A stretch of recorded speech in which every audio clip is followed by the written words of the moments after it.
فرمایا فمن زُحزِحَ عَنِ النَّارِ وَأُدْخِلَ الْجَنَّةَ فَقَدْ فَازَ۔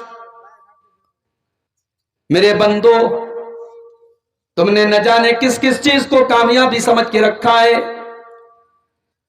میرے بندو، میری نظر میں کامیابی تمہاری دولت کا حصول نہیں ہے۔ دولت کامیابی کی ضمانت ہوتی تو قارون بہت کامیاب تھا، مگر خزانوں کے ساتھ دبا دیا گیا، دفن کر دیا گیا۔ اگر کرسی اور پاور یہ تمہاری نظر میں کامیابی کی دلیل ہے تو فرعون بھی بہت بڑا بادشاہ تھا، لیکن پانی میں ڈوبا ڈوبا کر کے ہم نے اس کو مار دیا۔ اگر دنیا میں طاقت کا ہونا اور جسم کا مضبوط ہونا اگر یہ کامیابی کی ضمانت اور کامیابی کی نشانی ہے، قوم عاد اور قوم سمود تو بڑے لمبے تڑنگے ہوا کرتے تھے، بڑے مضبوط ہوا کرتے تھے، بڑے بہادر ہوا کرتے تھے۔ ہم نے ان کو ایسی موت دی، ہم نے ایسا عذاب ان کے اوپر نازل فرمایا کہ وہ کھجور کے سڑے ہوئے تنوں کی طرح پھینک دیے گئے۔ میرے بندو، کامیابی یہ تمام چیزیں نہیں ہیں۔ فَمَنْ زُحْزِحَ عَنِ النَّارِ وَأُدْخِلَ الْجَنَّةَ فَقَدْ فَازَ۔ کامیابی یہ ہے کہ اللہ کی بارگاہ میں جب فیصلہ کیا جائے کہ تمہارا انجام کیا ہوگا، اللہ کی بارگاہ میں یہ فیصلہ کر دیا جائے تمہیں جنت میں ڈال دیا گیا، تمہیں جہنم سے بچا لیا گیا۔ جس کو اللہ تعالیٰ جہنم کی آگ سے بچا لے اور جس کو جنت میں داخل کر دے وہی کامیاب ہے۔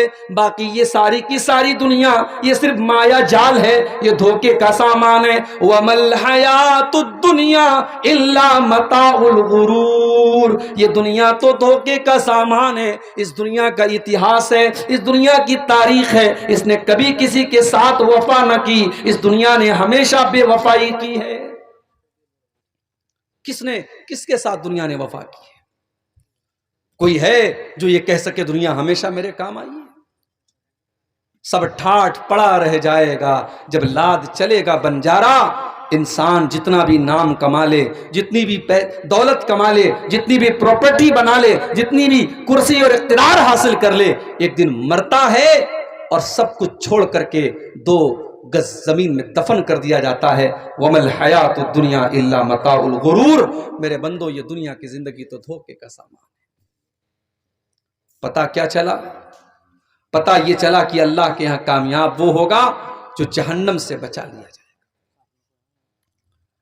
مدرسے میں امتحان ہوتا ہے، امتحان میں مارک شیٹ ملتی ہے، رزلٹ ملتا ہے۔ اسٹوڈنٹ نے کس سبجیکٹ میں کتنے نمبرات حاصل کیے ہیں مارک شیٹ پر بتا دیا جاتا ہے، کتنے % اس کو نمبر ملے ہیں سب اس پر شو کر دیا جاتا ہے۔ جو طالب علم فیل ہے اس مارک شیٹ پر، اس رزلٹ پر لکھ دیا جاتا ہے یہ فیل ہے۔ اگر 100 نمبر کا امتحان ہے تو 33% کم سے کم نمبر اس کا ہونا چاہیے، اس کے اوپر ہونا چاہیے۔ اگر اس سے کم ہے یہ مانا جاتا ہے اسٹوڈنٹ فیل ہے۔ سوال یہ ہے کہ اللہ کے یہاں، اللہ کے یہاں بھی تو امتحان ہونے والا ہے، وہ تو دنیا کا سب سے بڑا امتحان ہے۔ اور افسوس کی بات یہ ہے، ہم مدرسے میں دیکھتے ہیں، اسکول میں دیکھتے ہیں، جو بچہ، جو طالب علم، جو اسٹوڈنٹ سال بھر پڑھائی نہیں کرتا ہے، امتحان کا ٹائم آتا ہے تو وہ بھی پڑھنے لگتا ہے۔ اس کو یہ احساس ہوتا ہے اگر میں نے امتحان کے موقع پر بھی پڑھائی نہیں کی میں فیل ہو جاؤں گا، میرا سال برباد ہو جائے گا، میرے ماں باپ مجھ پر بہت غصہ ہوں گے، میرے اساتذہ بہت غصہ ہوں گے۔ اپنا سال بچانے کے لیے وہ اسٹوڈنٹ سال بھر پڑھائی کرے یا نہ کرے، امتحان کے موقع پر وہ محنت کرتا ہے۔ مگر میرے پیارے ساتھیوں، انسان کتنے بڑے نادان ہیں۔ کائنات کا سب سے بڑا امتحان جو ہم سب کو دینا ہے، جو اللہ کی بارگاہ میں دینا ہے، اس امتحان کا ٹائم بالکل قریب آ چکا ہے۔ اللہ فرماتا ہے اقترب للناس حسابهم وهم فی غفلۃ معرضون۔ میرے بندو، تم کتنے بڑے نادان ہو، تم کتنے بڑے بے وقوف ہو، تم کتنے بڑے لاپرواہ ہو، تمہارے حساب کا ٹائم قریب آ چکا ہے، قیامت قریب آ چکی ہے۔ ایک ایک کر کے قیامت کی نشانیاں تم اپنی آنکھوں سے دیکھتے چلے جا رہے ہو، پھر بھی تمہیں اس حساب کے بارے میں، اس قیامت کے بارے میں کوئی فکر نہیں ہے۔ تم غافل پڑے ہوئے ہو، تمہیں اللہ تعالیٰ کی شریعت کی کوئی پرواہ نہیں، تمہیں اللہ کے احکام کی کوئی پرواہ نہیں، تم اپنا منہ موڑے ہوئے ہو۔ تم کتنے بڑے نادان ہو۔ وہ امتحان جو قیامت کے دن ہمیں دینا ہے، اس امتحان میں فیل کون ہوگا اور پاس کون ہوگا یہ پتا کیسے چلے گا میرے بھائی؟ اس کی نشانی کیا ہوگی یہ کیسے پتا چلے گا یہ فیل ہو گیا یہ پاس ہو گیا؟ اللہ نے اس کا بھی جواب قرآن میں دے دیا. فَأَمَّا مَنْ أُوتِيَ كِتَابَهُ بِيَمِينِهِ فَيَقُولُ هَاؤُمُ اقْرَءُوا كِتَابِيَهْ. جس کا نام اعمال اس کے داہنے ہاتھ میں، اس کے سیدھے ہاتھ میں، اس کے رائٹ ہینڈ میں دے دیا جائے گا، وہ کامیاب ہو جائے گا. وہ دنیا والوں سے کہے گا ہاؤم اقرؤوا کتابیہ، او لوگو یہ دیکھو یہ ہے میری کتاب، یہ ہے میرا نام اعمال، یہ ہے میری زندگی بھر کا کچا چٹھا. انی ظننت انی ملاق حسابیہ، مجھے یقین تھا، مجھے پتا تھا مجھے میرا حساب مل کر کے رہے گا، مجھے معلوم تھا میری محنت بیکار نہیں جائے گی، میرا پریشرم ویرتھ نہیں جائے گا. میں نے دنیا میں اللہ کو راضی کرنے کے لیے بڑی قربانیاں دی تھی، بڑے امتحانات دیے تھے. جب دنیا والے بدکاری میں ڈوبے ہوئے تھے میں نے اپنی جوانی کو بچا کے رکھا تھا. جب فجر کی نماز کے ٹائم دنیا والے سوئے رہتے تھے میں اپنی نیند کو قربان کر کے حی علی الصلاۃ کی آواز پر اور الصلاۃ خیر من النوم کی آواز پر مسجد میں جایا کرتا تھا. جب دنیا والے بے حیائی اور بے پردگی میں پڑے ہوئے تھے مسلمان عورت کہے گی، مسلمان لڑکی کہے گی اے اللہ میں نے اپنی شرم و حیا کو بچا کے رکھا، میں نے اپنی لاج کو بچا کے رکھا. انی ظننت انی ملاق حسابیہ، مجھے پتا تھا، مجھے یقین تھا میری محنت بیکار نہیں جائے گی. دنیا میں بیچارہ ایمان والا ایسا بھی ہوتا ہے جھوپڑ پٹی میں رہتا ہے، غریب رہتا ہے، ڈھنگ کا کھانا نصیب نہیں ہوتا، ڈھنگ کا مکان نہیں ہے، ڈھنگ کا کپڑا نہیں ہے. لیکن آج اللہ کہتا ہے فَهُوَ فِي عِيشَةٍ رَاضِيَةٍ فِي جَنَّةٍ عَالِيَةٍ. میرے بندے آج تجھے بڑی بہترین زندگی ملے گی، تجھے لگزری لائف ملے گی، تجھے بہترین مکان ملے گا، تجھے تمام نعمتیں کھانے پینے کو ملے گی. تو دنیا میں ہمیں راضی کرنے کے لیے تو نے بہت ساری چیزوں کو قربان کر دیا، لیکن میرے بندے آج تیرے کھانے پینے کے دن ہیں. فرمایا فی جنت عالیہ قطوفہا دانیہ، جنت میں جو پیڑ ہوں گے، جو پھلوں کے درخت ہوں گے، اس پیڑ سے پھل کو توڑنے کے لیے اسے محنت نہیں کرنی پڑے گی. جب جس پھل کو کھانے کی وہ تمنا کرے گا، وہ آرزو کرے گا، وہ پھل اس کی گود میں آ جائے گا، وہ پھل اس کے ہاتھوں میں آ جائے گا. اللہ فرمائے گا کلوا واشربوا ہنیئا بما اسلفتم فی الایام الخالیہ. میرے بندو آج تمہارے کھانے پینے کے دن ہے، تمہارے موج کرنے کے دن ہے. تم نے دنیا میں ہم کو راضی کیا تھا، تم نے دنیا میں نیک عمل کیا تھا، آج تمہارے کھانے پینے کے دن ہے. یہ ہو گیا پاس. اب جو فیل ہوگا اس کا انجام کیا ہوگا؟ وَأَمَّا مَنْ أُوتِيَ كِتَابَهُ بِشِمَالِهِ، جس کا نام اعمال اس کے بائیں ہاتھ میں، اس کے لیفٹ ہینڈ میں دیا جائے گا. فَيَقُول، وہ کہے گا یا لیتنی لم اوت کتابیہ، اے کاش میری کتاب مجھے نہ دی گئی ہوتی. وَلَمْ أَدْرِ مَا حِسَابِیہ، اے کاش میرا حساب و کتاب مجھے پتہ نہ چلتا. وَلَمْ أَدْرِ مَا حِسَابِیہ، کاش کہ مجھے اپنا حساب و کتاب پتہ نہ چلتا. یا لیتہا کانت القاضیہ، اے کاش دنیا میں جو موت آئی تھی اسی موت پر میرا کام تمام ہو گیا ہوتا. ما اغنا عنی مالیہ، میرا مال آج میرے کوئی کام نہ آیا. ہلک عنی سلطانیہ، میرا پاور، میری لال بتی والی گاڑی، میری تمام حکومت، میری کرسی آج سب ہلاک ہو گئی، سب ختم ہو گئی. اللہ فرشتوں سے فرمائے گا خذوہ فغلو، فرشتوں اس ظالم کو پکڑ لو، اس کو زنجیروں میں باندھ دو. ثم الجحیم صلو، اس کو جہنم کی بھڑکتی ہوئی آگ میں ڈال دو. ثم فی سلسلۃ ذرعها 70 ذراعا فاسلکوہ، اس کو 70 گز لمبی زنجیروں میں جہنم میں ڈال دو، جکڑ کر کے ڈال دو. انہ کان لا یؤمن باللہ العظیم، یہ اللہ تعالیٰ کے اوپر ایمان نہیں رکھتا تھا. ولا یحض علی طعام المسکین، یہ غریبوں کو کھانا نہیں کھلایا کرتا تھا. فلیس لہ اليوم ہاہنا حمیم، آج کوئی اس کو بچانے والا نہیں ہے. تو جنت یہ کامیاب لوگوں کو ملے گی اور جہنم یہ ناکام لوگوں کو ملے گی. اس کا مطلب یہ ہوا کہ جس کو کامیاب ہونا ہے وہ جنت کے لیے کوشش کرے، اور جس کو کامیابی نہیں چاہیے وہ جہنم میں جانے کی کوشش کرے۔ اچھا، جہنم کا نام آپ نے بہت سنا ہوگا، یہ جہنم کیسی ہوگی؟ بس آپ اتنا سمجھ لیجئے کہ دنیا میں اگر دکھ، تکلیف، پریشانی اور اذیت کسی چیز کا نام ہے تو وہ اپنی چرم سیما پر، اپنی انتہا پر، اپنے ایکسٹریم لیول پر اگر کہیں ہوگی تو جہنم میں۔ دنیا میں ایک انسان جتنا بھی پریشان ہو جائے، جہنم کی پریشانی کے مقابلے میں کچھ بھی نہیں۔ اندازہ لگانا چاہتے ہیں کہ جہنم کیسی ہوگی؟ اللہ کے نبی فرماتے ہیں، صحیح مسلم کی روایت ہے، قیامت کے دن ایک آدمی کو لایا جائے گا جس نے دنیا میں بہت عیش و آرام سے زندگی گزاری تھی۔ ہم کہہ سکتے ہیں کہ وہ کروڑ پتی، ارب پتی گھر میں رہتا تھا، ہمیشہ اے سی میں سوتا تھا، ہمیشہ بہترین مکان میں رہا کرتا تھا، جو کپڑا پسند آیا خرید لیا، جو جوتا پسند آیا خرید لیا، اچھا کھاتا تھا، اچھا پہنتا تھا، نہ کوئی بیماری تھی، نہ کوئی دکھ تھا، نہ کوئی تکلیف تھی، بڑی بہترین زندگی گزار کے آیا تھا۔ اللہ کے نبی فرماتے اس کو ایک پل کے لیے اللہ تعالی جہنم میں ڈالے گا، فَيُسْبَغُ صَبْغَةً فِي النَّارِ، اس کو جہنم میں، ہم لوگ تو بنارس کے ہیں، ہمارے یہاں کپڑے کا کاروبار ہوتا ہے، کپڑے کا جب اس میں جو دھاگا ہوتا ہے نا، دھاگا، تو اس دھاگے کو کلر کرنے کے لیے ایک بہت بڑے بھگونے میں اور برتن میں پانی گرم کیا جاتا ہے، اور پانی گرم کرنے کے بعد اور کھولانے کے بعد اس جو بانا ہوتا ہے، جو دھاگا ہوتا ہے، اس کو اس کھولتے ہوئے پانی میں ڈالا جاتا ہے اور اس میں کلر ڈالا جاتا ہے، تب وہ اس دھاگے کا کلر چینج ہوتا ہے، تو اس کو عربی میں کیا بولتے ہیں؟ صبغ بولتے ہیں۔ تو دھاگے کو رنگین کرنے کے لیے، کپڑے کو رنگین کرنے کے لیے جو رنگنے والا رنگریز ہوتا ہے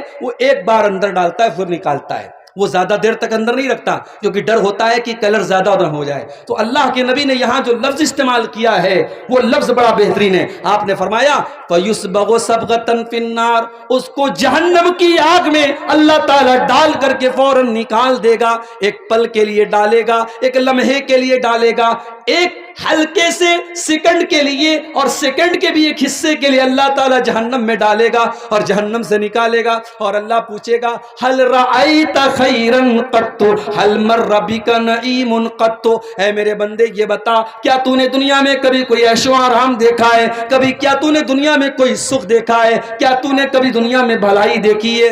جو انسان ساری زندگی عیش و آرام سے رہ کر کے آیا تھا، ساری زندگی بہترین طریقے سے گزار کے آیا تھا، ایک پل جہنم میں جانے کے بعد جواب دے گا ما رأیت خیرا قط، ما رأیت خیرا قط، اے اللہ میں نے زندگی میں ہمیشہ دکھ دیکھا ہے، ہمیشہ تکلیف دیکھی ہے، ہمیشہ پریشانی دیکھی ہے، میں نے دنیا میں کبھی کوئی خیر اور بھلائی نہیں دیکھی ہے۔ یہ ہوگی جہنم۔ اچھا، جہنم صرف ایک جگہ کا نام نہیں ہے، جہنم کے اندر بھی فیلنگ ہے، جہنم بولتی ہے، جہنم بات کرتی ہے۔ اللہ قرآن میں کہتا ہے جہنم قیامت کے دن بولے گی حل امتلا، اللہ پوچھے گا کہ اے جہنم کیا تو بھر گئی؟ حل امتلاتی، اے جہنم کیا تو بھر گئی؟ تو جہنم آواز دے گی حل من مزید، اے اللہ میں بھری نہیں ہوں، اور بھی گنجائش میرے اندر ہے، اور بھی اسپیس میرے اندر ہے، اگر اور تیرے نافرمان اور گنہگار بندے اگر باقی ہو تو اے اللہ تو ان کو بھی بھیج دے۔ جہنم بات کرتی ہے، جہنم بولتی ہے۔ اچھا، جہنم پرتیکشا کر رہی، انتظار کر رہی ہے۔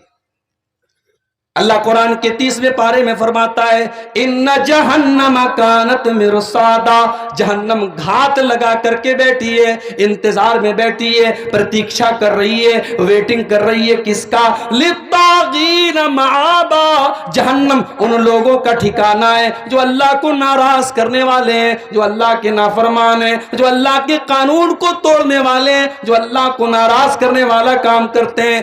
لابثین فیہا احقا، احقابا، اور جہنم کے اندر جو جائے گا وہ بہت لمبے پیریڈ تک اس میں رہے گا. اگر کافر ہے، اگر مشرک ہے تو ہمیشہ رہے گا، اگر مسلمان ہے اور گنہگار ہے اپنے گناہ کی سزا جھیل کر کے نکلے گا. لابثین فیہا احقابا، وہ جہنم میں بہت لمبے ٹائم تک رہے گا. لا یذوقون فیہا بردا ولا شرابا. جب گرمی لگتی ہے تو انسان سب سے پہلے ٹھنڈک تلاش کرتا ہے. آپ دھوپ میں نکلتے ہیں نا تو آپ ایسی جگہ تلاش کرتے جہاں آپ کو سایہ ملے. جب کڑی دھوپ نکلی ہو اور آپ گھر کے باہر نکلتے ہیں تو آپ اپنے سر کے اوپر گمچھا اور اپنے سر کے اوپر چادر اور رومال لگا لیتے ہیں کہ مجھے دھوپ نہ لگے. جہنمیوں کو جب جہنم کی آگ ان کو گرمائے گی اور جہنم کی آگ سے ان کو تکلیف ہوگی تو ان کو ٹھنڈک چاہیے، لیکن اللہ کہہ رہا ہے لا یذوقون فیہا بردا ولا شرابا، ان کو جہنم میں نہ تو ٹھنڈک ملے گی اور جب پیاس لگے گی نہ تو ان کو پانی ملے گا. الا حمیما وغساقا، جب انہیں پیاس لگے گی اللہ کھولتا ہوا پانی ان کو دے گا اور پیپ اور مواد ان کو دیا جائے گا. یہی ان کا کھانا ہوگا، یہی ان کا پانی ہوگا. نہ ان کو ٹھنڈک ملے گی نہ ان کے حلق کی پیاس کو بجھانے کے لیے پانی ملے گا. جہنم کتنی گہری ہوگی. ایک مرتبہ اللہ کے نبی صحابہ کے ساتھ جا رہے تھے، صحیح مسلم کے الفاظ ہیں. اچانک آپ نے ایک زوردار آواز سنی. آپ نے صحابہ سے پوچھا اے میرے صحابہ یہ آواز کیسی آ رہی ہے، کیا تمہیں معلوم ہے؟ صحابہ نے کہا نہیں اللہ کے نبی ہمیں نہیں معلوم، اللہ زیادہ جانتا، اس کے رسول زیادہ جانتے ہیں. آپ نے فرمایا ھذا حجر رمی بہ فی النار منذ 70 خریفا. اے میرے صحابہ یہ ایک پتھر کے گرنے کی آواز ہے جو 70 سال پہلے جہنم میں گرایا گیا تھا. فہو ینتہی الآن الی قارہا، جو جہنم میں جو پتھر 70 سال پہلے گرایا گیا تھا 70 سال کے بعد آج وہ اس کی تہ تک گیا ہے، آج اس کی گہرائی تک گیا ہے. جہنم اتنی گہری ہے. جہنم کی آگ کیسی ہوگی؟ دنیا کی آگ تو ہم جانتے ہیں، ہم نے دیکھا ہے. بھوپال میں ایک بہت بڑا کانڈ ہوا تھا، گیس کانڈ. لوگ جل کے مر گئے تھے. گیس کے اثر سے ان کی باڈی جو ہے وہ بالکل ایسی ہوگی جیسے کوئی آگ میں جل گیا ہو. آج بھی دنیا میں کہیں آگ لگتی ہے، کوئی جل کے مر جائے، ہم اس کی ڈیڈ باڈی دیکھتے ہیں پوری چمڑی جل جاتی ہے، تو کمزور دل اور دماغ کا آدمی جلے ہوئے آدمی کی لاش نہیں دیکھ سکتا. دنیا کی لاش، دنیا میں انسان اگر آگ میں جل جائے ہم اس کی لاش کو نہیں دیکھ سکتے. میرے پیارے ساتھیو جہنم کی آگ کیسی ہوگی؟ جہنم کی آگ پیٹرول سے نہ جلے گی، جہنم کی آگ ڈیزل سے نہ جلے گی، جہنم کی آگ کیروسین سے نہ جلے گی، جہنم کی آگ کوئلے سے نہ جلے گی. اللہ فرماتا ہے یا ایھا الذین آمنوا قوا انفسکم واہلیکم نارا، اے ایمان والو اپنے آپ کو اور اپنے پریوار کو، اپنے بال بچوں کو تم جہنم کی آگ سے بچاؤ. وقودھا الناس والحجارہ، جس کا ایندھن انسان اور پتھر ہوں گے. جہنم کی آگ انسانوں سے جلے گی، جہنم کی آگ پتھروں سے جلے گی. علامہ ابن کثیر لکھتے ہیں کہ جہنم کی آگ نارمل پتھر سے نہیں جلے گی، ایک اسپیشل پتھر آتا ہے جس کو گندھک کا پتھر بولتے ہیں. گندھک کا پتھر کیسا ہوتا ہے؟ اس میں آگ اور زیادہ بھڑکتی ہے. جہنم کی آگ انسانوں سے جلے گی اور گندھک کے پتھروں سے جلے گی. علیہا ملائکۃ غلاظ شداد لا یعصون اللہ، اور جہنم کے جو چوکیدار ہوں گے، جہنم کے جو نگرانی کرنے والے فرشتے ہوں گے وہ بڑے سخت ہوں گے، بڑے ٹائٹ ہوں گے. وہ کسی کے ساتھ کوئی مروت نہیں کریں گے، وہ رشوت لینے والے نہیں ہوں گے، وہ کچھ لے دے کر کے بات ختم کرنے والے نہیں ہوں گے. وہ تو اللہ تعالیٰ کی ویسی مخلوق ہوں گے. لا یعصون اللہ ما امرہم، اللہ نے جو حکم دے دیا اس حکم سے وہ نہ آگے ہو سکتے ہیں نہ پیچھے ہو سکتے ہیں. وہ اللہ کے ہر حکم کی فرما برداری کرنے والے ہوں گے. یہ ہوگی جہنم. اندازہ لگاؤ میرے بھائیوں، دنیا کی آگ پیٹرول اور ڈیزل سے جلتی ہے، کوئلے سے جلتی ہے. جہنم کی آگ انسانوں سے جلے گی، پتھروں سے جلے گی. اور سنیے اللہ کے پیارے نبی فرماتے ہیں نارکم جزء من 70 جزءا من نار جہنم، اے لوگو تم دنیا میں جو آگ جلاتے ہو، دنیا کی آگ جہنم کی آگ کے اگر 70 حصے کر دیے جائیں تو 70 حصوں میں سے ایک حصہ دنیا کی آگ ہے، یعنی جہنم کی آگ دنیا کی آگ سے 70 گنا زیادہ خطرناک ہے۔ صحابہ نے کہا اللہ کے نبی ان کانت لکافیتن، ارے جلانے کے لیے تو دنیا کی آگ کافی تھی، اے اللہ کے نبی یہ جہنم کی آگ اتنی خطرناک کیوں ہے؟ آپ نے فرمایا انہا فضلت علیہا ب69 جزا، جہنم کی آگ دنیا کی آگ سے 69 گنا زیادہ خطرناک ہوگی۔ اللہ اکبر، یہ جہنم کی آگ ہوگی میرے بھائی۔ اور جب جہنم کی آگ میں کسی کو جلائے گا اللہ تعالی تو دنیا میں کیا ہوتا ہے؟ ایک بار آدمی جل گیا مر گیا کام ختم۔ جہنم میں ایسا نہیں ہوگا۔ ان الذین کفروا بآیاتنا سوف نصلیہم نارا، جنہوں نے ہماری آیتوں کا انکار کیا ہم ان کو جہنم کی آگ میں ڈالیں گے۔ کلما نضجت جلودہم بدلناہم جلودا غیرہا، جب ایک بار ان کے بدن کا چمڑی، ان کے بدن کی چمڑی جل جائے گی، ان کے بدن کی کھال جل جائے گی، ہم ان کے بدن کے اوپر دوسری چمڑی چڑھا دیں گے لیذوقوا العذاب، تاکہ بار بار اس آگ میں جلنے کی تکلیف کو محسوس کریں۔ انہوں نے بار بار اللہ کو ناراض کیا تھا، انہوں نے بار بار گناہ کیا تھا، انہوں نے بار بار اللہ تعالیٰ کو ناراض کرنے والا کام کیا تھا، ہم جہنم میں بار بار ان کو تڑپائیں گے، بار بار ان کو جلنے کی تکلیف دیں گے۔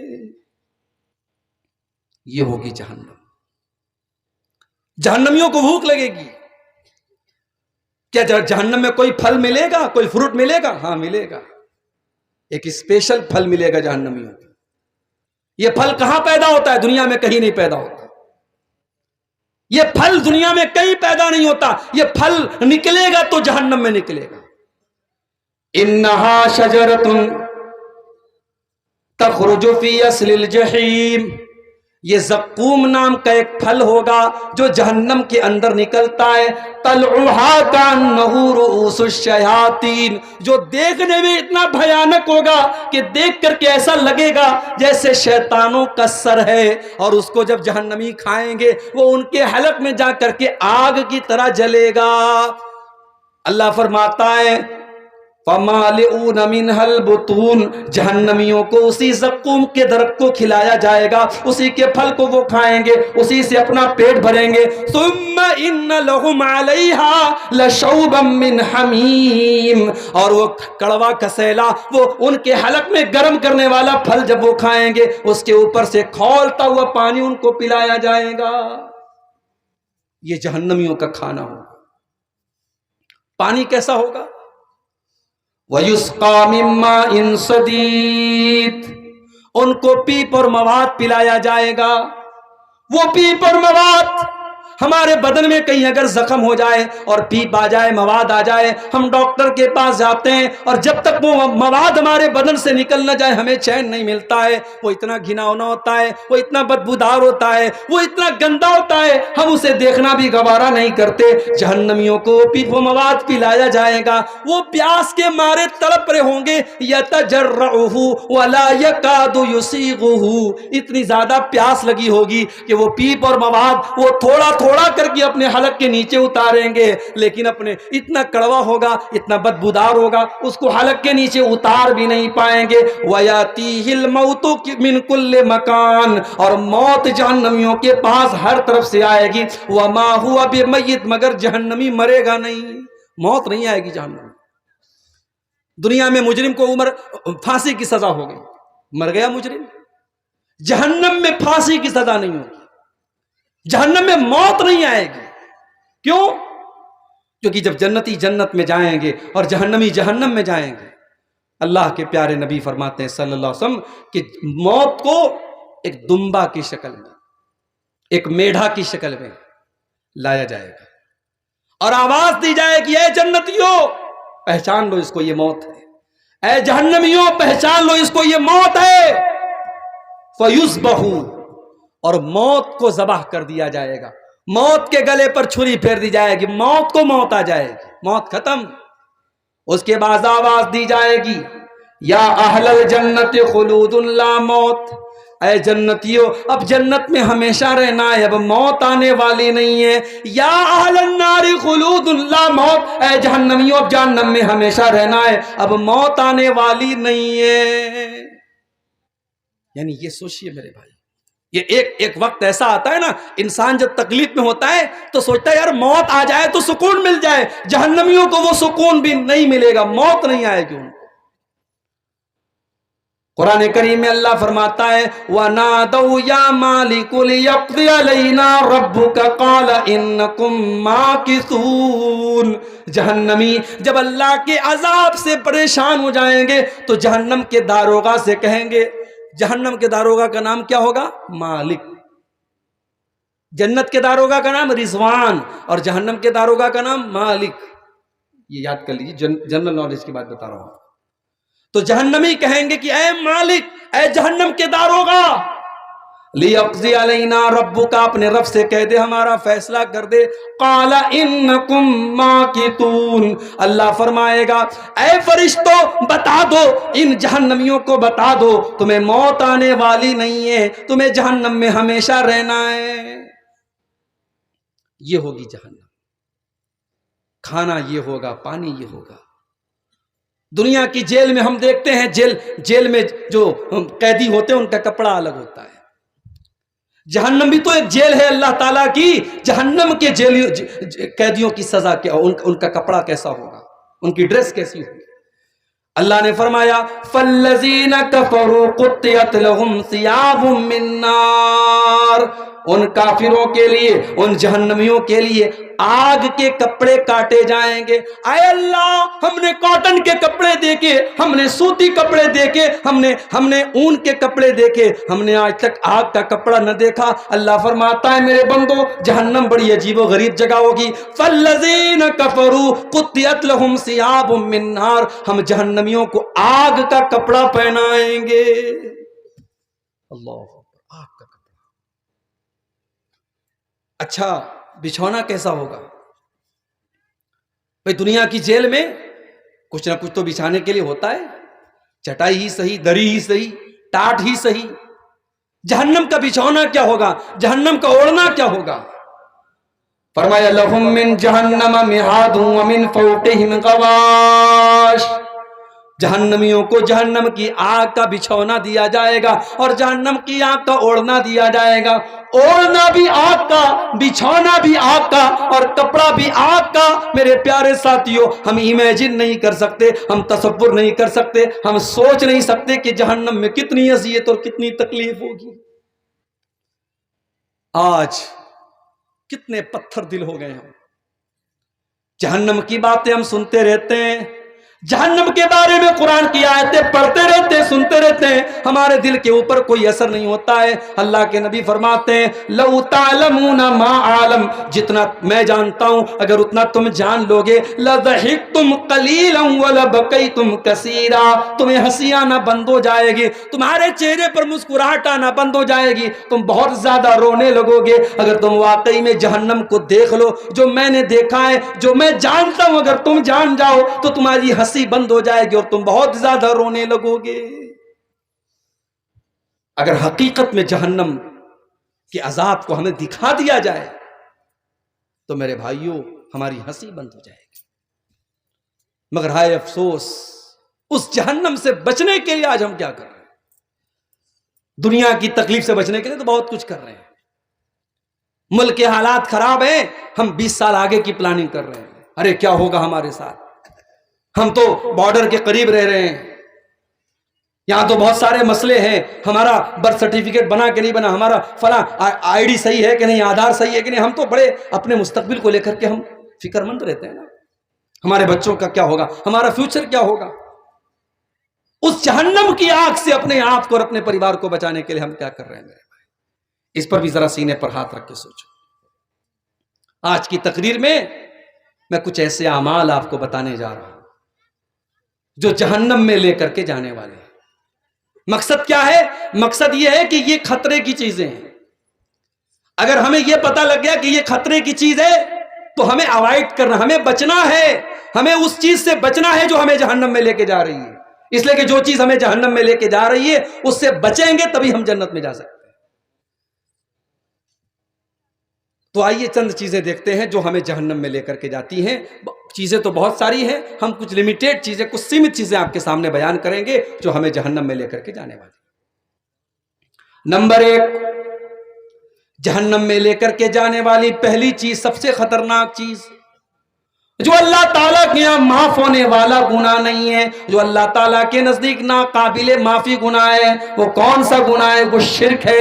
اللہ کی عبادت میں کسی اور کو شریک کرنا، جو کام اللہ تعالیٰ کے لیے جائز ہے وہ کام کسی اور کے لیے کرنا، اللہ کے علاوہ کسی اور کے آگے سر جھکانا، اللہ کے علاوہ کسی اور کے آگے ہاتھ پھیلانا، اللہ کے علاوہ کسی اور سے مراد مانگنا، یہ شرک ہے میرے پیارے ساتھیوں۔ اور اللہ فرماتا ہے انہ من یشرک باللہ، انہ من یشرک باللہ فقد حرم اللہ علیہ الجنہ ومأواہ النار وما للظالمین من انصار۔ جو شرک کر کے آئے گا، جو دنیا میں شرک کر کے میرے پاس آئے گا، ہم اس کو جنت میں جگہ نہیں دیں گے۔ جنت ایسے آدمی کے لیے حرام ہے، ہم نے اس کا ٹھکانہ جہنم بنا کے رکھا ہے جس نے دنیا میں شرک کیا ہوگا۔ سب سے خطرناک گناہ شرک ہے میرے بھائی۔ ایک ہفتہ پہلے کی بات ہے، بارسوئی کا علاقہ آپ کی کشن گنج سے بہت قریب ہے۔ بارسوئی سے مجھے پاکڑ جانا تھا، ٹرین چھوٹ گئی۔ اچانک آنن فانن ایک ٹیکسی والے سے بات کیا کہ بھائی چلو مجھے پاکڑ لے کے چلو، جمعہ پڑھانا ہے۔ ٹیکسی کا جو مالک تھا اس نے کہا ٹھیک ہے میں لے کے چلوں گا۔ اس کا نام غلام مصطفیٰ۔ راستے پر اس نے اپنے کار کے آڈیو سسٹم میں خواجہ صاحب کی قوالیاں مجھ کو سناتا راستے بھر۔ میں نے کہا بھائی لگتا ہے تم خواجہ صاحب کے بڑے پکے فین ہو، بڑے پکے بھکت ہو۔ اس نے کہا میں ہر سال 2 مرتبہ اجمیر جاتا ہوں۔ میں نے کہا بھائی تم بارسوئی میں کیوں رہتے ہو، تم نے اجمیر میں تم گھر کیوں نہیں بنا لیتے؟ بولا ہاں دور ہوں اس لیے محبت زیادہ ہے، قریب ہو جاؤں گا تو پھر محبت کم ہو جائے گی۔ میں نے کہا حج کتنی بار کیا، عمرہ کتنی بار کیا؟ بولا ابھی تک نہیں کیا ہوں، دعا کیجیے، اجمیر ہر سال جاتا ہوں۔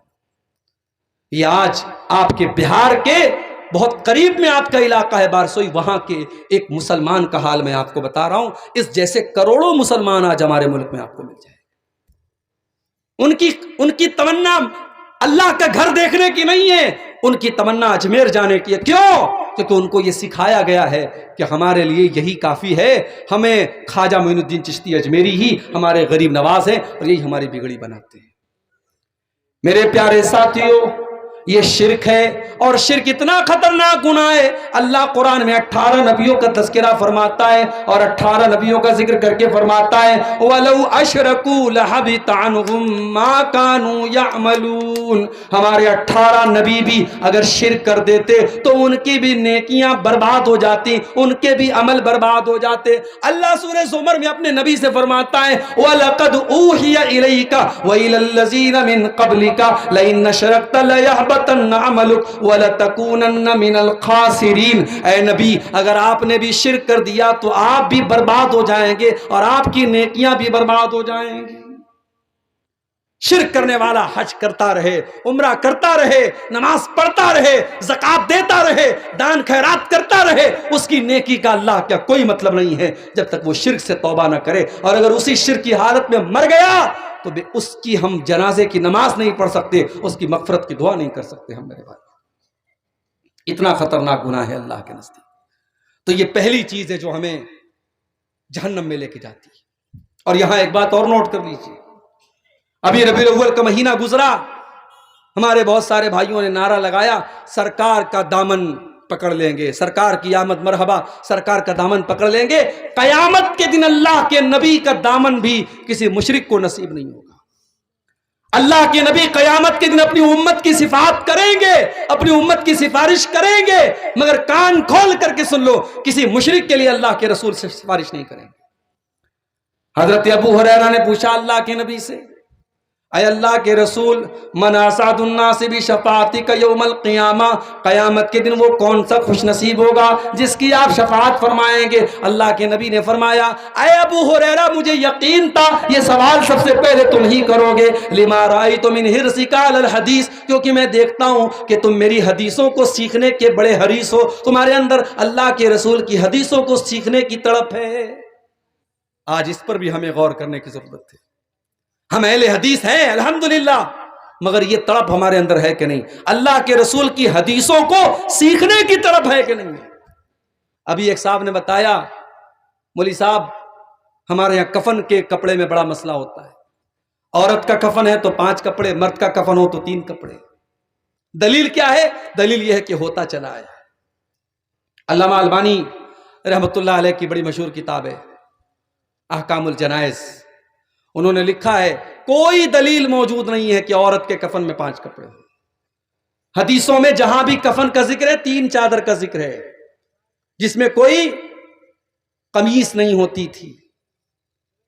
اللہ کے رسول کے کفن میں بھی 3 کپڑے، آپ کی بیٹیوں کے کفن میں بھی 3 کپڑے، اس لیے عورت کے کفن میں بھی 3 ہی کپڑے ہونے چاہیے۔ علامہ البانی نے یہی فتویٰ لکھا ہے اور یہی دلیل کے اعتبار سے مضبوط بات ہے۔ ہمارے یہاں بہت سارے مسئلے ہیں، کئی جگہوں پر بنگال اور جھارکھنڈ میں 2 اذان ہو رہی ہے جمعہ کے دن، اہل حدیث کی مسجد ہے، جمعہ کے دن 2 اذان ہو رہی ہے۔ میں نے پوچھا بھائی یہ 2 اذان کیوں ہو رہی ہے؟ کہا وہ پرانے علماء کا فتویٰ رہا ہے اور اسی پر عمل چلا آ رہا ہے۔ اگر پرانے علماء کے فتوے پر چلنے کا نام اہل حدیثیت ہے تو میرے بھائی پھر ہمارے حنفی بھائی کون سا غلط کام کرتے ہیں؟ وہ تو ہم سے بھی پرانے علماء کے فتوے پر چلتے ہیں، امام ابو حنیفہ کے فتوے پر چلتے ہیں۔ اہل حدیث وہ ہے جو حدیث کو کے آنے کے بعد اور حدیث کو سننے کے بعد اپنا سر جھکا دے۔ اللہ نے قرآن میں مومن کی نشانی بتائی ہے، انما کان قول المؤمنین اذا دعوا الی اللہ ورسولہ لیحکم بینہم ان یقولوا سمعنا واطعنا۔ مومن کا کام تو یہ ہے جب اللہ کا فیصلہ آ جائے، جب رسول کا فیصلہ آ جائے تو مومن کی زبان سے بس ایک ہی جملہ نکلنا چاہیے، ہم نے سن لیا اور مان لیا۔ بھئی آمین زور سے بولنا کون سے کمال کی بات ہے؟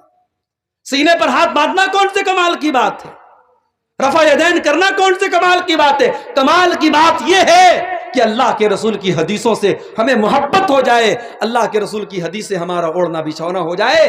اللہ کے نبی نے کہا ابو ہریرہ مجھے یقین تھا یہ سوال تم ہی کرو گے کیونکہ تمہارے اندر حدیث کو سیکھنے کی تڑپ موجود ہے۔ اے ابو ہریرہ اسعد الناس بشفاعتی یوم القیامہ، قیامت کے دن وہ خوش نصیب انسان جس کی میں شفاعت کروں گا وہ کون ہوگا؟ من قال لا الہ الا اللہ خالصا من قبل نفسہ، جو دل سے لا الہ الا اللہ پڑھے گا، جو توحید پر قائم رہے گا، جو توحید پر زندہ رہے گا اور توحید پر اس کا خاتمہ ہوگا، میں اس کی شفاعت کروں گا، میں کسی مشرک کی شفاعت نہیں کروں گا۔ تو شرک کرنے والا کان کھول کر کے سن لے، سرکار کا دامن اسے نصیب ہونے والا نہیں ہے۔ اور آگے بڑھیے، جہنم میں لے کر کے جانے والا دوسرا عمل کفر کرنا۔ شرک الگ ہے، کفر الگ ہے۔ شرک یہ کہ اللہ کی عبادت میں کسی کو شریک کیا جائے، اور کفر یہ ہے کہ جن باتوں پر ایمان لانا ضروری ہے ان میں سے کسی بات کا انکار کر دیا جائے۔ کوئی اللہ کو نہ مانے، کوئی رسول کو نہ مانے، کوئی اللہ کی کتابوں کو نہ مانے، کوئی تقدیر کو نہ مانے، کوئی قیامت کے دن کو نہ مانے، وہ کافر ہے، اور کافر کا ٹھکانہ بھی جہنم میں۔ اگر کافر اپنے کفر کی حالت میں مر گیا تو اللہ کہتا ہم اس کی توبہ قبول نہیں کریں گے۔ وَلَيْسَتِ التَّوْبَةُ لِلَّذِينَ يَعْمَلُونَ السَّيِّئَاتِ، میرے بندو ہم ان کی توبہ کو قبول نہیں کریں گے جو گناہ پر گناہ کرتے رہتے ہیں۔ حَتَّى إِذَا حَضَرَ أَحَدَهُمُ الْمَوْتُ، جب موت کا ٹائم آتا ہے، قَالَ إِنِّي تُبْتُ الْآنَ، تو کہتا ہے کہ اب میں توبہ کر رہا ہوں۔ وَلَلَّذِينَ يَمُوتُونَ وَهُمْ كُفَّارٌ، اور جو کفر کی حالت میں مر جائے، جس کا خاتمہ کافر کی حالت میں ہو جائے، ہم اس کی توبہ بھی قبول نہیں کریں گے، اس کا ٹھکانہ جہنم میں۔ تو کفر اگر کوئی کرتا ہے اس کا ٹھکانہ بھی جہنم ہے۔ اور آگے بڑھیے، تیسری چیز، اللہ کا، اس کے رسول کا، اس کی شریعت کا، اس کی کتاب کا اور دین کا مذاق اڑانے والا بھی جہنم میں جائے گا۔ بعض لوگوں کو دیکھتا ہوں کوئی جوک آیا ان کے واٹس ایپ پر، جہنم کے اوپر جوک ہے، جنت کے اوپر جوک ہے، اس جوک کو فارورڈ کر رہا ہے۔ کان کھول کر کے سن لو، جنت کوئی مذاق اڑانے کی چیز نہیں ہے، جہنم کوئی مذاق اڑانے کی چیز نہیں ہے۔ جنت اور جہنم کا مذاق اڑانے والا کان کھول کر کے سن لے، یہ چیز اتنی خطرناک ہے آپ کو ایمان سے خارج کر سکتی ہے۔ نبی کے دور میں کچھ منافق لوگ تھے، انہوں نے مذاق اڑایا اللہ کا، مذاق اڑایا رسول کا۔ اللہ نے فرمایا قل اب اللہ وآیاتہ ورسولہ کنتم تستہزئون، اے نبی آپ فرما دیجئے کیا تم اللہ کا مذاق اڑاتے ہو؟ کیا تم اللہ کی آیتوں کا مذاق اڑاتے ہو؟ کیا تم اللہ کے رسول کا مذاق اڑاتے ہو؟ لا تعتذروا قد کفرتم بعد ایمانکم، خبردار اپنے مذاق اڑانے کا کوئی بہانہ پیش نہ کرو، کوئی عذر پیش نہ کرو۔ تم نے جب اللہ کا مذاق اڑایا، تم نے نبی کا مذاق اڑایا، تم نے اللہ کی آیتوں کا مذاق اڑایا تو تم کافر ہو گئے، کافر ہو گئے، تم ایمان سے نکل گئے۔ میرے پیارے ساتھیوں، اللہ اور اس کے نبی کا مذاق اڑانا یہ بھی انسان کو جہنم میں لے کے جاتا ہے۔ اور آگے بڑھیے، سود کھانا، بیاج کھانا، یہ بھی جہنم میں لے کر کے جانے والا عمل ہے۔ اللہ کے نبی فرماتے ہیں اجتنبوا السبع الموبقات، 7 ہلاک کر دینے والے گناہوں سے بچو۔ ان 7 گناہوں میں آپ نے فرمایا وَأَكُلُ الرِّبَا، سود اور بیاج کا کھانا۔ سود اور بیاج کا کھانا یہ بھی اللہ تعالیٰ کو ناراض کرنے والا اور ہلاک کرنے والا اور جہنم میں لے کر کے جانے والا عمل ہے۔ شیخ صاحب، بینک میں اکاؤنٹ تو ہم سب نے کھولا ہے، اور بینک میں ہر 4 مہینے پہ 3 مہینے پہ بینک کی پاس بک پہ لکھا رہتا ہے 1000 روپے پہ اتنا انٹرسٹ آپ کو ملا، 1 لاکھ میں اتنا انٹرسٹ ملا۔ انٹرسٹ تو مل رہا ہے، بیاج تو مل رہا ہے، اس کا کیا کریں؟ کچھ علماء نے فتویٰ دیا بینک کے اکاؤنٹ میں پیسہ آیا بیاج کا، اس سے لیٹرین بنوا لو، اس سے راستہ بنوا لو، مسئلہ حل ہو جائے گا۔ مگر یہ فتویٰ صحیح نہیں ہے۔ بھائی لیٹرین بھی تو ہماری ضرورت کی چیز ہے، راستہ بھی تو ہماری ضرورت کی چیز ہے۔ جب بیاج کا پیسہ حرام ہے ہم اس سے راستہ نہیں بنوا سکتے، اس سے لیٹرین نہیں بنوا سکتے۔ کچھ علماء نے کہا اس پیسے کو چھوڑ دو اکاؤنٹ میں، ہم نے 1 لاکھ جمع کیا، ہمارا 1 لاکھ روپیہ، ہمارا جو مول دھن ہے، جو اصل رقم ہے وہ ہمارا ہے، باقی جو انٹرسٹ آ رہا ہے آنے دو، وہ ہمارا پیسہ ہے نہیں تو ہم اس کے بارے میں سوچے ہی کیوں؟ مگر یہ چیز اتنی آسان تو نہیں ہے۔ ہم نے بینک میں 1 لاکھ جمع کیا، 1 سال کے بعد ہمارے اکاؤنٹ میں 1,05,000 ہے، ہم آنکھ موت لے کہ بھائی 5,000 ہمارا نہیں ہے، یہ تو پاسبل نہیں ہے۔ ہمارے اکاؤنٹ میں ہے پیسہ، ہم جب چاہے تب نکال سکتے ہیں، تو ہم یہ کہہ کر کے چھوڑ نہیں سکتے وہ پیسہ ہمارا نہیں ہے۔ اور اگر ہم بینک میں چھوڑے رہیں گے تو بینک اس سے اور پیسہ کمائے گا، تو بینک تو استعمال کر رہا ہے، بینک اس پر اور لوگوں کو لون دے رہا ہے، بیاج کما رہا ہے، تو ہمارے پیسے سے بیاج کما رہا ہے، تو اس پیسے کا ہم کیا کریں؟ اس بارے میں جو مناسب فتویٰ معلوم ہوتا ہے وہ یہ ہے کہ اس پیسے کو ہم نکالیں گے، اپنے یوز میں نہیں لائیں گے۔ ہمارے لیے حرام ہے وہ پیسہ، بیاج کا پیسہ حرام ہے، مدرسے میں نہیں دیں گے حرام ہے، مسجد میں نہیں دیں گے حرام ہے۔ اس کو کسی غریب، چاہے مسلمان ہو چاہے غیر مسلم ہو، جو محتاج ہے، ضرورت مند ہے، دوا علاج کے لیے کسی کو ضرورت ہے، کوئی بے قصور جیل میں سڑ رہا ہے، اس کے کیس کے لیے ضرورت ہے، وہاں ہم وہ پیسہ دیں گے۔ اب اگر کسی کو یہ شک ہو رہا ہے جب بیاج کا پیسہ ہے ہم نہیں استعمال کر سکتے، اس کے لیے کیسے جائز ہو گیا؟ تو بھائی میں بتا رہا ہوں کیسے جائز ہو گیا۔ ایک آدمی غریب ہے، وہ لوگوں سے زکوٰۃ لیتا ہے۔ اس غریب آدمی نے عبدالغفار صاحب کو دعوت دی کہ مولانا میرے گھر پہ آپ کی ایک دن دعوت ہے۔ وہ غریب آدمی ہے، زکوٰۃ لیتا ہے، اس نے دعوت دی یا اس نے مجھے کوئی تحفہ دیا، وہ تحفہ میرے لیے جائز کہ ناجائز؟ جائز ہے۔ اس کے لیے زکوٰۃ ہے، میرے لیے زکوٰۃ نہیں ہے۔ ملکیت چینج ہو گئی تو اب وہ حکم نہیں رہا، اس کے لیے وہ زکوٰۃ تھی، میرے لیے وہ زکوٰۃ نہیں ہے۔ تو بیاج کی رقم ہمارے لیے بیاج تھی، ہم نے بطور مدد اس کو دے دیا، اس کے لیے استعمال کرنا حرام نہیں ہے۔ مگر ہاں یہاں یہ بات یاد رہے، اس کے اوپر کوئی ثواب کی امید نہیں رکھنا چاہیے، اس پر نہ کوئی ثواب ملے گا، بس مقصد یہ کہ وہ پیسہ ویسٹ نہ ہو، وہ پیسہ ضائع نہ ہو، پیسہ استعمال ہو جائے۔ تو بیاج کا کھانا بہت بڑا گناہ ہے میرے بھائی، اور اللہ کے نبی نے تو یہاں تک فرمایا، صحیح مسلم کی حدیث ہے، لعن اللہ آکل الربا وموکلہ، بیاج کھانے والے پر اللہ کی لعنت، بیاج کھلانے والے پر اللہ کی لعنت، وکاتبہ، بیاج کی گواہی لکھنے والے پر، وشاہدہ، اور بیاج کی گواہی دینے والے پر اللہ کی لعنت ہو۔ اور آپ نے یہ بھی فرمایا سب برابر ہیں، بیاج کا لینے دینے والا دونوں برابر ہیں۔ ہمارے یہاں اتنے بے غیرت ہم ہو گئے، آج کتنے مسلمان ہیں بیاج پر دوسرے مسلمان بھائی کو قرضہ دیتے ہیں، چند پیسے کے لیے، چند ٹکے کے لیے اپنے مسلمان بھائی کو وہ بیاج پر پیسہ دیتے ہیں۔ یاد رکھو میرے بھائی، اتنا بڑا گناہ ہے یہ بیاج کھانا اور کمانا۔ اللہ نے قرآن میں اللہ اور اس کے رسول سے جنگ کرنے کے برابر اس کو قرار دیا ہے، اور حدیث میں اللہ کے نبی نے فرمایا کہ سود اور بیاج کے 70 سے زیادہ درجے ہیں، جس میں سب سے ہلکا درجہ یہ ہے کہ انسان اپنی سگی ماں کے ساتھ زنا کرے۔ اور آگے بڑھیے، جہنم میں لے کر کے جانے والا ایک عمل یتیم کا مال کھانا، یتیم کا مال کھانا یہ بھی جہنم میں لے کر کے جانے والا عمل ہے۔ اللہ نے فرمایا ان الذین یأکلون اموال الیتامی ظلما انما یأکلون فی بطونہم نارا، جو لوگ یتیم کا مال ناجائز طریقے سے کھا جاتے ہیں وہ اپنے پیٹ میں جہنم کی آگ بھر رہے ہیں، وَسَيَصْلَوْنَ سَعِيرًا، اور ان قریب وہ جہنم میں ڈالے جائیں گے۔ اچھا، یتیم کا مال کھانے والا حرام خور ہے، اور امام صاحب کا پیسہ کھانے والا؟ مسجد کے امام کی تنخواہ کتنی ہے آپ کے گاؤں میں؟ اگر آج پوچھا جائے، سروے کیا جائے تو شاید سر شرم سے جھک جائے گا۔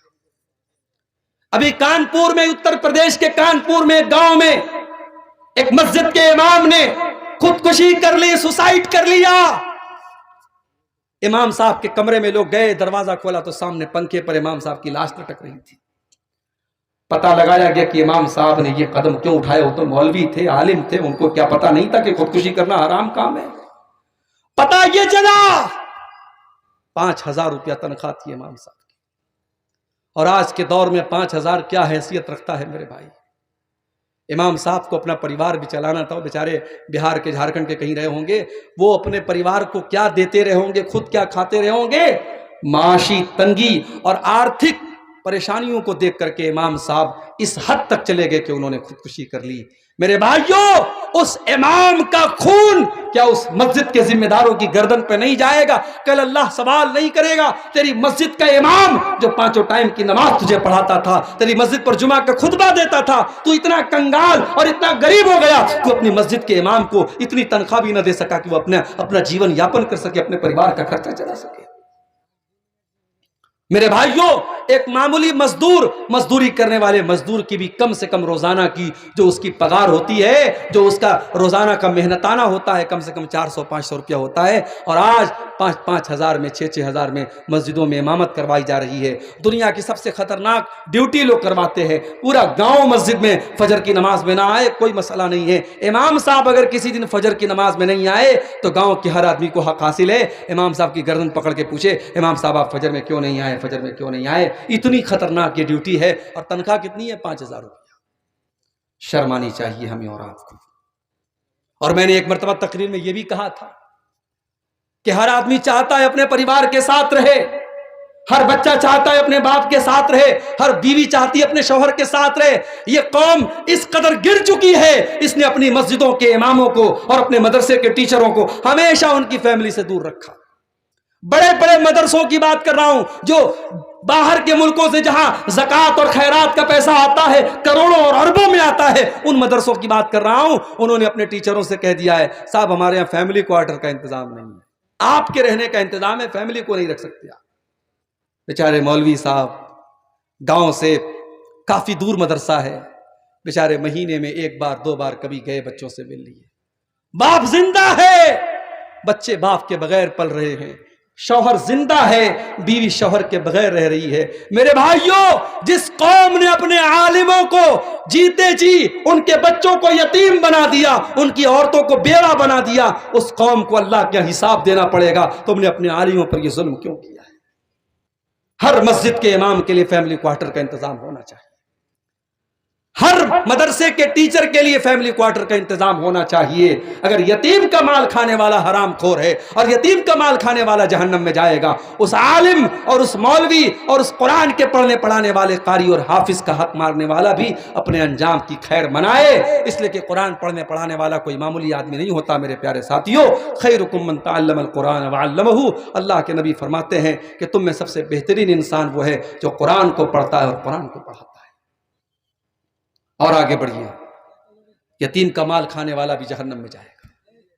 زنا کرنے والا, بدکاری کرنے والا, حرام طریقے سے اپنے جسم کی خواہشات کو پورا کرنے والا بھی جہنم میں جائے گا. وَلَا تَقْرَبُوا الزِّنَا إِنَّهُ كَانَ فَاحِشَةً وَسَاءَ سَبِيلًا. اللہ نے فرمایا کہ اے میرے بندو, تم زنا کے قریب بھی نہ جانا. یہ نہیں فرمایا زنا مت کرو, کہا کہ زنا کے قریب بھی نہ جانا.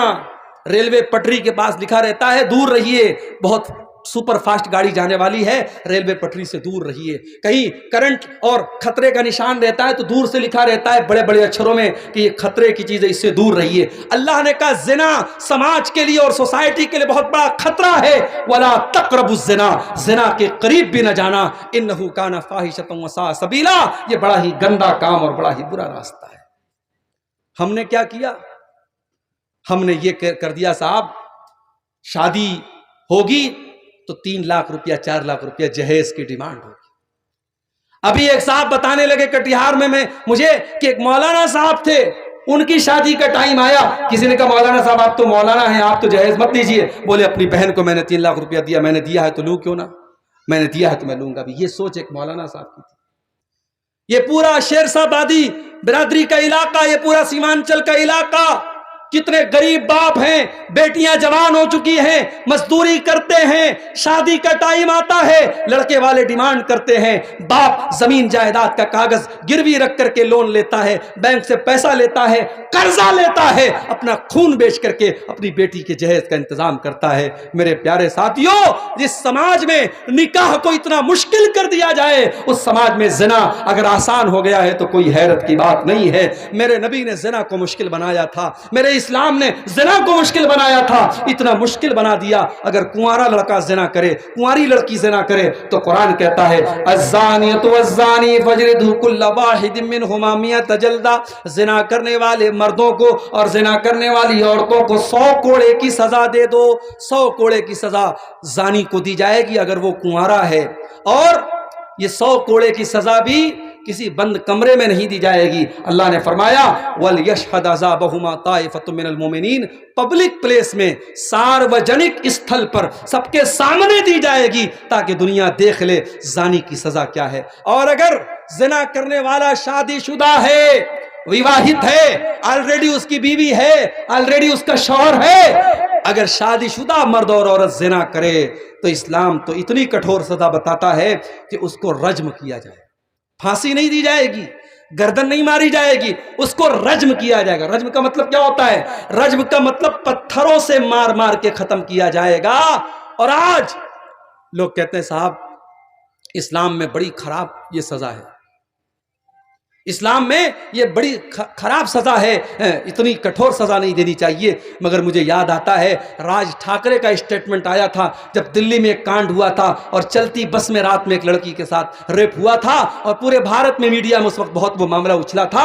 تو اس وقت راج ٹھاکرے کا بیان آیا تھا کہ ریپ کیس ختم ہو جائیں گے اگر ہم وہ سزا دے دیں تو اسلام دیتا ہے پتھروں سے مار مار کے ختم کر دیا جائے, سزائے موت دے دی جائے. میرے پیارے ساتھیوں, لیکن یہاں ایک بات اور نوٹ کر لیجئے, بھارت کا قانون اور ہمارا سنویدھان یہ کہتا ہے اگر مرد اور عورت آپس کی سہمتی سے اگر تعلق بناتے ہیں اور آپس کی سہمتی سے اگر زنا کرتے ہیں تو اس میں کچھ بھی اپرادھ نہیں ہے, اس میں کوئی غیر قانونی کام نہیں ہے. کتنے ہوٹلز ہیں جو الاؤ کرتے ہیں اس طریقے کے جوڑوں کو جو بغیر شادی شدہ ہے, وہ کہتے ہیں ہمارے ہوٹل میں آپ آ سکتے ہیں. اس ہندوستانی قانون میں, ہمارے بھارت کے لاء میں یہ کوئی اپرادھ نہیں ہے. مگر اسلام کے لاء میں اور اسلام کے قانون میں اگر کوئی مرد اور عورت شادی شدہ نہیں ہے, ایک دوسرے کے نکاح میں نہیں ہیں اور ایک دوسرے سے اگر وہ بدکاری کرتے ہیں, چاہے وہ آپس کی سہمتی سے ہی کرتے ہوں, وہ زنا مانا جائے گا. اور یہ زنا اتنا خطرناک گناہ ہے میرے پیارے ساتھیوں کہ اللہ کے نبی جب ایک مرتبہ آپ نے فجر کی نماز پڑھائی اور آپ کی عادت تھی فجر کی نماز کے بعد آپ صحابہ سے کہتے تھے تم نے اگر کوئی خواب دیکھا ہو تو تم بیان کرو.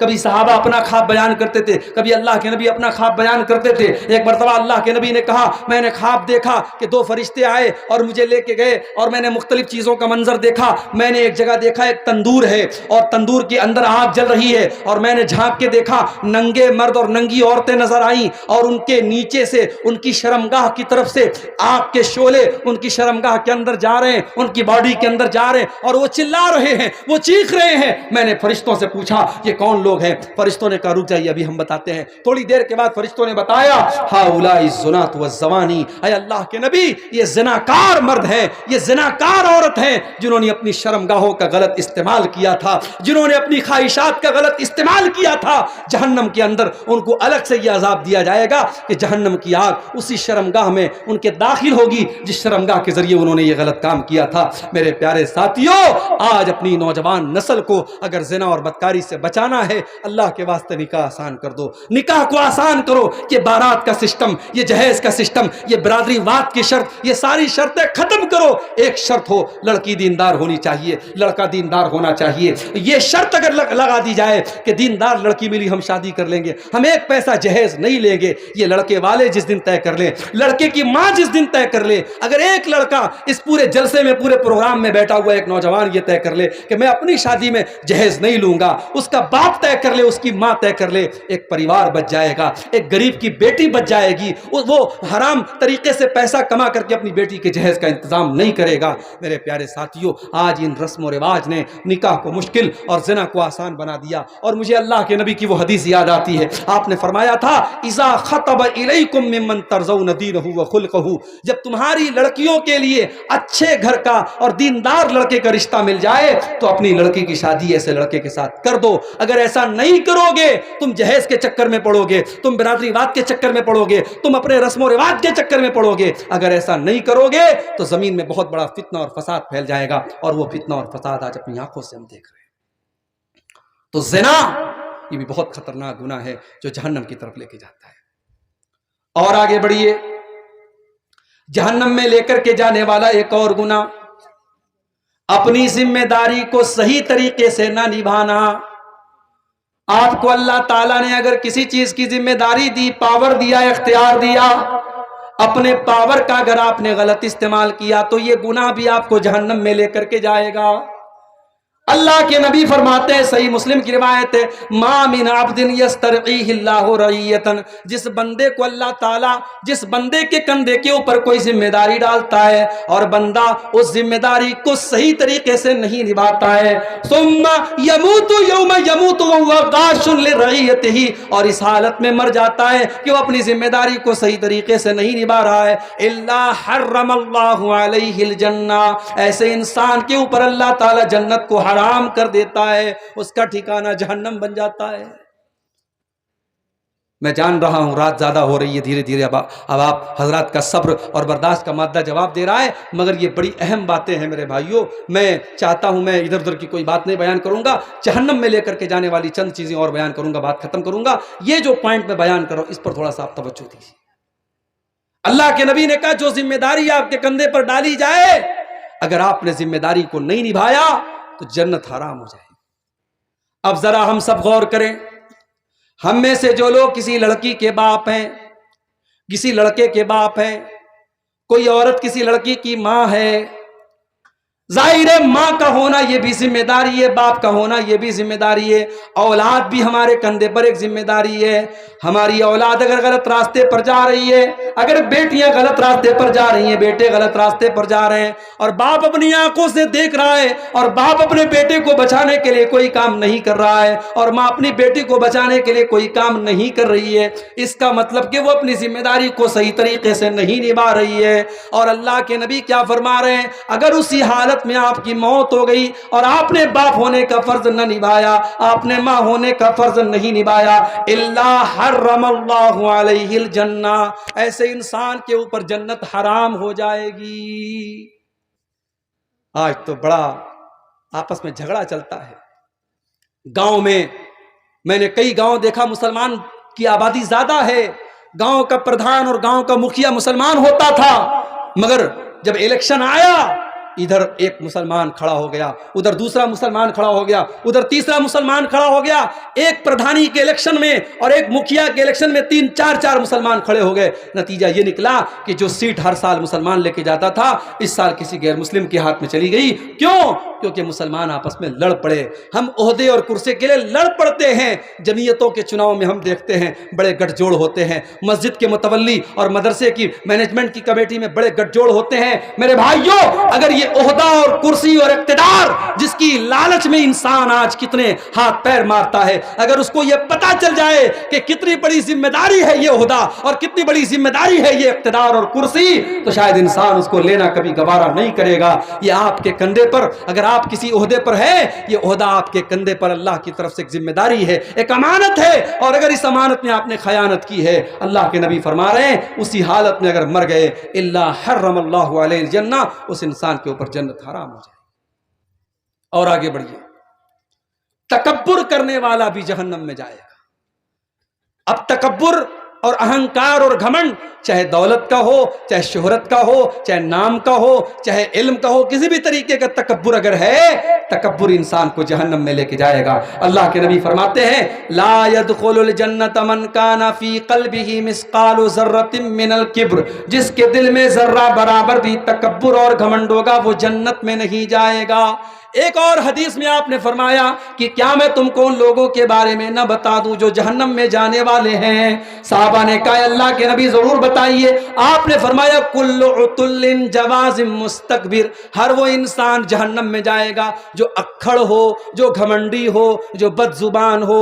یہ 3 چیزیں اگر کسی کے اندر پائی جاتی, ایک تو اکھڑ ہے, ضدی ہے, اور دوسرے بد زبان ہے, اور تیسرے گھمنڈی ہے, یہ 3 چیزیں اگر کسی کے اندر ہیں وہ جہنم میں جائے گا. تکبر کرنا یہ فرعون کی نشانی ہے, تکبر کرنا ابو جہل کی نشانی ہے, تکبر کرنا ابلیس کی نشانی ہے, تکبر کرنا قارون کی نشانی ہے. میرے نبی اور نبی کے صحابہ ہمیشہ تکبر سے دور رہے. اللہ کے نبی ہمیشہ لوگوں کے ساتھ گھل مل کر کے رہے. کبھی آپ نے اپنے لیے پروٹوکال نہیں بنایا, کبھی آپ کے دروازے پر کوئی دربان نہیں کھڑا ہوا, کبھی آپ نے اپنے لیے لوگوں کو کھڑا ہونے کا حکم نہیں دیا. تو تکبر نہ کرو میرے پیارے ساتھیوں, تکبر سے اپنے آپ کو بچاؤ. اور تکبر کا اپوزٹ کیا ہے؟ تواضع. اپنے آپ کو چھوٹا بنا کے رکھو, اپنے آپ کو حقیر سمجھو, اپنے آپ کو معمولی سمجھو. اور جس دن آپ نے اپنے اندر تواضع پیدا کر لی, اللہ کے نبی فرماتے ہیں من تواضع للہ رفعہ اللہ, جس نے اللہ کے لیے اپنے اندر تواضع پیدا کر لیا, اپنے آپ کو چھوٹا بنا لیا, اللہ اس کو اور اونچا کر دے گا اور بلند کر دے گا. اور آگے بڑھیے, جہنم میں لے کر کے جانے والی ایک اور چیز ہے احسان جتانا. کسی کے ساتھ آپ نے کوئی نیکی کر دی, بھلائی کر دی, اب احسان جتا رہے ہیں, اس کو ذلیل کر رہے ہیں, اس کو بتا رہے ہیں میں نے تیرے ساتھ بہت بڑا احسان کیا تھا. اللہ کے نبی فرماتے ہیں ثلاثۃ لا يدخلون الجنہ, 3 لوگ ایسے ہیں جو جنت میں نہیں جائیں گے. المنان, احسان جتانے والا, والعاق, رشتہ کاٹنے والا, ومدمن الخمر, اور شراب کا عادی انسان, جس کو شراب کی لت لگ جائے, جو شراب کا عادی ہو جائے, ایسا انسان جنت میں نہیں جائے گا. اسی طریقے سے میرے بھائیوں ایک اور چیز ہے جو ہمیں اور آپ کو جہنم میں لے کے جا سکتی ہے, اللہ ہماری حفاظت کرے, اور وہ چیز ہے بے غیرتی. لڑکی آپ کی, بہن آپ کی, بیوی آپ کی, بیٹی آپ کی, اگر وہ ایسے کپڑے پہن کر کے مارکیٹ میں جا رہی ہے جو بے حیائی والا کپڑا ہے, وہ چہرہ کھول کے جا رہی ہے, وہ جسم دکھا کے جا رہی ہے, اور باپ کے چہرے پر کوئی شکن نہیں, بھائی کو کوئی فرق نہیں پڑتا, اور شوہر کو کوئی فرق نہیں پڑتا, اس کی بیوی بے پردگی کر رہی ہے, اس کی بہن بے پردگی کر رہی ہے, اللہ کے نبی فرماتے ہیں 3 لوگ ایسے ہیں, 3 لوگ ایسے ہیں قیامت کے دن اللہ تعالیٰ ان کی طرف دیکھے گا بھی نہیں, ان سے بات چیت بھی نہیں کرے گا, ان کو گناہوں سے پاک بھی نہیں کرے گا. ان 3 لوگوں میں اللہ کے نبی سب سے پہلے کہتے ہیں العاق لوالدیہ, اپنے ماں باپ سے رشتہ کاٹنے والا. میرے بھائی کسی بھی رشتہ دار سے رشتہ کاٹنا حرام ہے, مگر ماں باپ سے رشتہ کاٹنے والا بہت بڑا گنہگار ہے. ماں غلط ہو تب بھی رشتہ مت توڑو، باپ غلط ہو تب بھی رشتہ مت توڑو۔ میں یہ نہیں کہتا باپ غلط نہیں ہو سکتا، باپ غلط ہو سکتا ہے، ماں غلط ہو سکتی ہے، مگر آپ اپنا فرض نبھائیے، ماں کا درجہ ماں کو دیتے رہیے، باپ کا درجہ باپ کو دیتے رہیے، ان سے کبھی رشتہ مت توڑیے میرے بھائیوں۔ جو احسان ماں نے کیا ہے آپ چکا نہیں سکتے، جو احسان باپ نے کیا ہے آپ چکا نہیں سکتے۔ ماں نے 9 مہینے پیٹ میں رکھا ہے، خون جگر آپ کو پلایا ہے، اپنی زندگی قربان کی ہے آپ کے لیے، باپ نے خون پسینہ ایک کر کے آپ کو چلنا سکھایا ہے۔ ماں باپ کے ساتھ کبھی رشتہ نہ توڑو۔ اللہ کے نبی کہتے ہیں ایسے انسان کی طرف اللہ تعالیٰ قیامت کے دن دیکھے گا بھی نہیں۔ نمبر 2، والمرأة المترجلہ، اور مردوں کی نقل کرنے والی، مردوں کو کاپی کرنے والی عورت، جس کا کپڑا مردوں کے جیسا ہو، جس کی چال ڈھال مردوں کے جیسی ہو۔ اور نمبر 3، الدیوث الذی یقر فی اہلہ الخبث، وہ بے غیرت آدمی، وہ بدتمیز آدمی جس کے گھر میں بے غیرتی ہو رہی ہو، جس کے گھر میں بے حیائی ہو رہی ہو اور اس کو کوئی فرق نہ پڑ رہا ہو، ایسے بے غیرت انسان کی طرف بھی اللہ تعالیٰ قیامت کے دن نہیں دیکھے۔